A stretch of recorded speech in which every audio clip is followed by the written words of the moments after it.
Hi, my name is Alex Quadros. I'm a freelance journalist and author, and I've been writing about Brazil for several years now. I'm here today to talk about a story I wrote for Harper's with support from the Pulitzer Center about how Rio de Janeiro's drug gangs are embracing evangelical Christianity.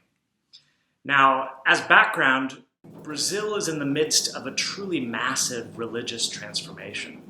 As recently as 1980, there were only around 8 million evangelical Christians in the country. Now there are around 60 million, which is close to a third of the population. And this makes Brazil the country with the world's second largest evangelical population. The US is number one. Now, this shift is something that is reflected at all levels of Brazilian life, but perhaps nowhere more so than in the favelas, which are the informal neighborhoods that exist in just about every large Brazilian city. And these areas have been historically neglected by the Brazilian state, if not completely abandoned.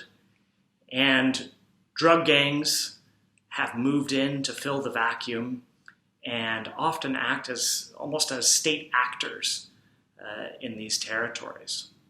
Now, for my reporting, I spent 3 weeks in Rio, mostly following a pastor who himself used to be a high-ranking member of one of Rio's most powerful gangs, the Comando Vermelho.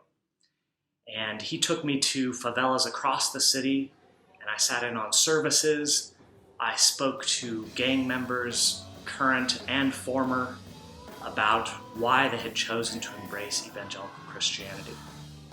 And I hoped to reconcile two common but competing narratives about evangelical churches in the favelas. On the one hand, you have a lot of stories about crooked pastors who are kind of cynically exploiting the desperation of their flock. Now, there's a lot of truth to this narrative. There are many stories about pastors stealing donations for themselves. There are stories about pastors transporting weapons for gangs. There's a pastor I write about in this story who was accused of laundering drug money as tithes to his church.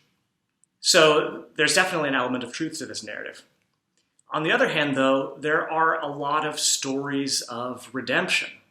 For many gang members, I would even say for most gang members, the only conceivable way to leave the gang is by joining an evangelical church, converting to evangelical Christianity. And often it's the only safe way for them to leave without being killed by the people who've remained in their gang or former rivals. Now, one of the conclusions I reached in my reporting is that most of the pastors working in the favelas seem to be sincere, but their outreach to gangs can have unintended consequences.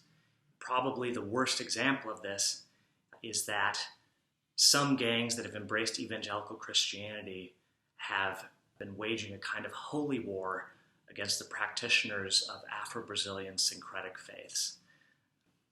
And that includes threatening these practitioners, destroying their temples, and even murdering them at times.